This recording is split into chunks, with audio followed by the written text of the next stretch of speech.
Welcome to a world where survival is a deadly game, and the line between life and death blurs into chaos. Hell's Paradise, Jigokuraku has captivated anime fans with its dark fantasy, thrilling battles, and deeply human moments. As we delve into the story of Gabimaru, the unkillable ninja, and his journey through the treacherous island of Shinsenkyo, this recap will unravel all the twists, betrayals, and heart-stopping action that made Season 1 an unforgettable experience. Whether you're catching up or reliving the adventure, let's dive into the brutal and beautiful world of Hell's Paradise.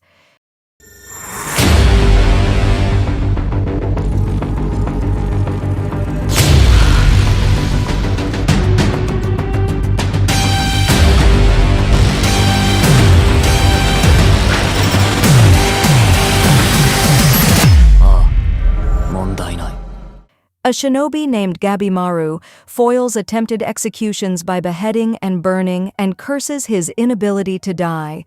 He explains to his interrogator that he underwent Iwagakure village shinobi training such that he developed a superhuman body and became an efficient killer.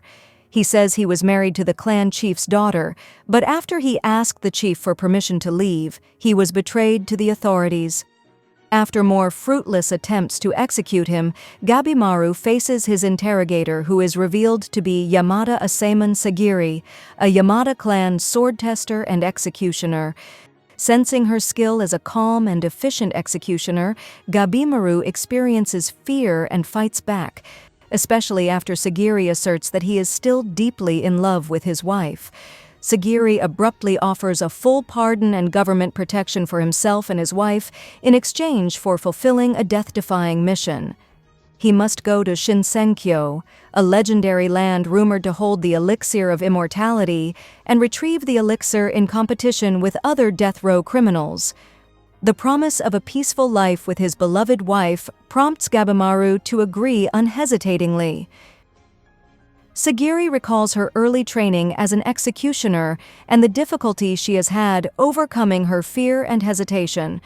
The over 30 blindfolded condemned criminals who have volunteered for the mission are given their instructions by the 11th Sei Taishogun, Nariyoshi Tokugawa.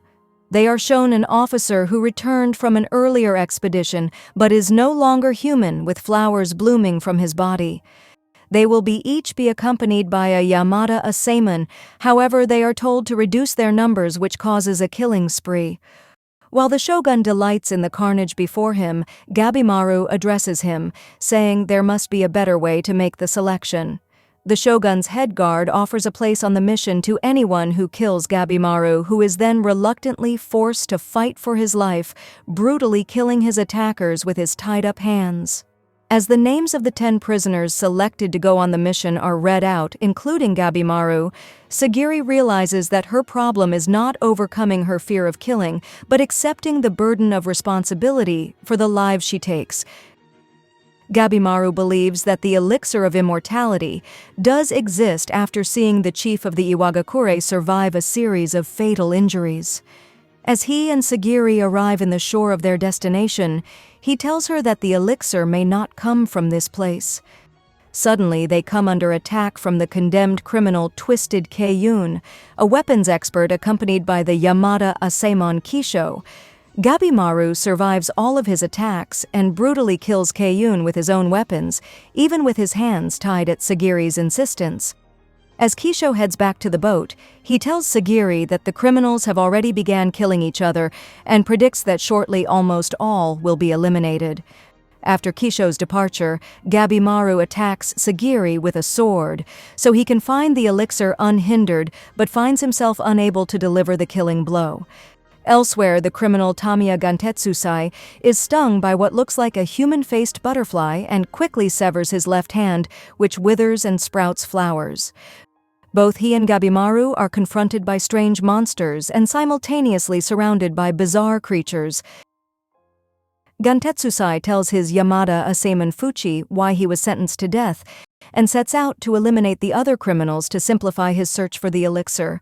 Meanwhile, Gabimaru and Sagiri, who are being menaced by various huge, fantastical creatures with Buddha-like features.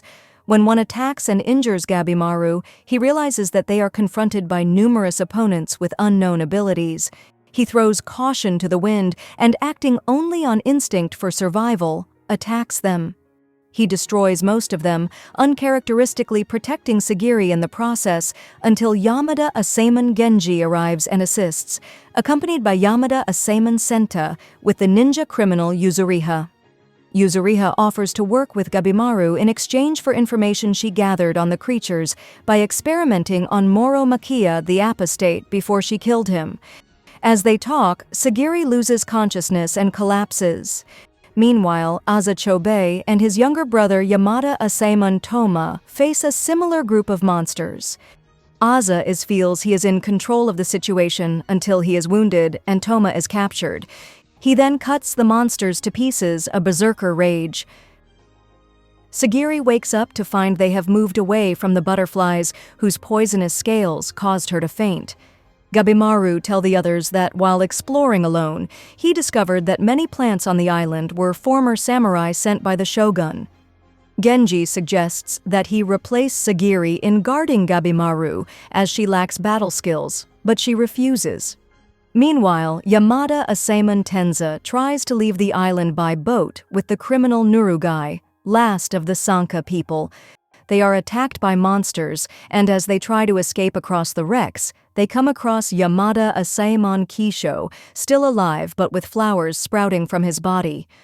Nurugai loses heart with the guilt of feeling responsible for the demise of the Sanka and waits to die. But Tenza refuses to give up, and together they fight their way back to the island. While drying their clothes, Tenza discovers that Nurugai is a young woman. Gabimaru gives Sagiri the confidence to stand her ground and become a samurai against Genji's instance that she should become a wife and mother. Suddenly, Rokurota, the giant of Bizen, appears and tears a large piece out of Genji's body. Genji is fatally wounded, but when Sagiri tries to help him, he tells her to run. Just as the monstrous Rokurota is about to attack her, she is saved by Gabimaru. Gabimaru tries to assess Rokurota's abilities, but he is unable to find any weakness. The dying Genji realizes that Sagiri is treading the middle path between heart and reason, weakness and strength, and gives her his blade. She uses it to slice off one of Rokurota's fingers, and together she and Gabimaru attack him, however they are completely overwhelmed. Gabimaru is forced to use his Ninpo ascetic blaze mode techniques to attack Rokurota with balls of flame.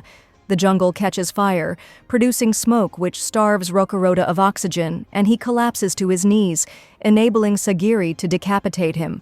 They both realize that the sooner they find the elixir, the more lives can be saved, and the quicker they can leave the island. They meet up with Senta and the ninja criminal Yuzuriha, and the small group arrives at a village.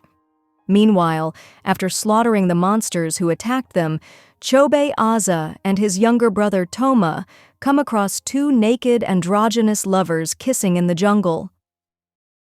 Chobei and Toma are confronted by the two Tensen, who see as humans as interlopers. Gabimaru's group encounters a young girl, but when he pursues her, he finds that she has powerful abilities and is protected by a large wooden being. After they are both defeated by Gabimaru and Yuzuriha, the being offers to take them to a village.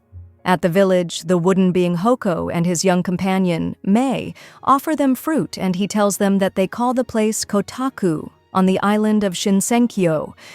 The island is divided into 3 regions. The shore and forest is called Eishu, the village is in Hojo, and the elixir Tan is located in the central region of mists called Horai, which is inhabited by the godlike Tensen who are immortal. Meanwhile, Chobei and Toma are easily defeated by the two lovers who are Tensen, and the brothers are dropped into a pit to be turned into flowers and become the source of Tan. At Sagiri's prompting, Gabimaru takes time to bathe and recalls his wife's advice to relax in order to be prepared for the battle ahead. Tenza recalls his early life as a street urchin when he was taken in as a student by the master Yamada Asaemon Shion, who recognized his potential. Tenza and Nurugai continue their circuit of the island, but are interrupted by an androgynous Tensen flame-colored hair, which easily casts Tenza aside. Tenza uses his speed to slice at the Tensen, severing its head, but it regenerates itself and pursues them. They are saved momentarily by the blind, but experienced Shion, who again decapitates the Tensen. He explains that he killed the criminal Akaginu when she tried to seduce him, but then he could not find a current to lead him off the island. Suddenly, the Tensen strikes again, striking Shion in the throat, and when Tenza attacks with his sword, he receives a fatal blow. In a last, desperate effort to save Shion and Nurugai, Tenza attacks the Tensen with his bare hands, giving his life so that they can escape. Gabimaru becomes impatient and heads off alone towards Horai at the center of the island, passing immobile trees chanting sutras. He reaches a temple where he is confronted by the same Tensen who killed Tenza. Gabimaru uses all his skills and techniques against the Tensen, but it quickly regenerates itself, so in desperation he launches multiple rapid attacks which eventually succeed. As the Tensen expires, it is consumed by flowers which form a large half-plant and half-human monster. The monster attacks and grabs Gabimaru, who, recalling his training, uses his remaining energy to deal the strongest attack he can, creating a reprieve, and is then rescued by Mei. Meanwhile, the 7 Tensen, Shangdi Samantabhadra, Dadi Aksho, Jujun Amoghavajra, Sagacious Dasheng Ratna, Yuanjun Tathata, Gonggong Manjusri, and deified Dijun Chundi gather to review the situation and partake of the elixir. Hoko offers to take the others to find Mei and Gabimaru, and explains that all humans who inhabited the island were eventually transformed into plants. As Gabimaru recovers consciousness, he is met by Tamiya Gantetsusai and Yamada Asaemon Fuchi. In his present condition, Gabimaru is too weak to battle Gantetsusai and Fuchi, and after he describes the Tensen and their powers, they agree to collaborate. Meanwhile, Senta concludes that the island is not the real Shinsenkyo, and the mixed-up deities are not real gods, similar to the construct of Moro Makia, the founder of a new religion who is plotting to overthrow the shogun. Gabimaru questions Mei about the Tensen, and she mentions they possess Tao, while at the same time Hoko tells his group about Tao and how it is like the flow of Qi. Elsewhere, while Nurugai presses Shion to teach her how to use a sword, they come under attack from a group of mindless monsters. Meanwhile, Chobei slowly drags Toma from the pit of grasping flowers, where they are met by a doshi, a sentient monster who has been sent to investigate the human interlopers. Chobei attacks the doshi while Toma slashes at an approaching group of Soshin. However, the doshi strikes Chobei a deadly blow. Even though Chobei was dealt a fatal blow, he recovers to attack the doshi again. This time, he seems to have acquired some regenerative ability after being in the pit of flowers, and is also able to detect the Tao within the doshi and defeat it. Elsewhere, as Gabimaru and Gantetsusai fight the Soshin, Mei repeats the words, strong and weak. Suddenly, a half-human, half-insect doshi appears to capture Mei, whom he wants to return to the Horai. Gabimaru uncharacteristically acts to protect her, but he and Gantetsusai come under attack from swarms of insects. Fuchi understands what Mei is saying and explains to Gabimaru that Tao is a balance weakness and strength, so to see the Tao emanating from the doshi, he must acknowledge his weaker side. Gabimaru struggles to do so, but he begins to see the Tao flowing around the 2 doshi and is able to defeat them. Meanwhile, Hoko leads Sagiri and the others to the gates of the Horai, where a Tensen with magenta hair summarily removes Hoko's wooden head. The Tensen is revealed to be the peony Jujun Amoghavajra and says that Tan is not an elixir, because if humans consume it, they turn into plants. In lightning-fast movements, Yuzuriha slashes Amoghavajra to pieces and then tries to poison it, but the Tensen regenerates itself each time. Eventually, Sagiri, Senta, and Yuzuriha utilize their own knowledge and experience of Tao to jointly attack and defeat the Tensen, although it leaves them injured and exhausted. Sometime later, as Senta proposes that they find a way to save the other members of the expedition, the Tenzin becomes a giant flower and fires a dart-like projectile at Yuzuriha. Senta throws himself in front of her and is hit instead. He begins sprouting flowers and imagines that he is painting a picture of a dancing Yuzuriha holding a parasol.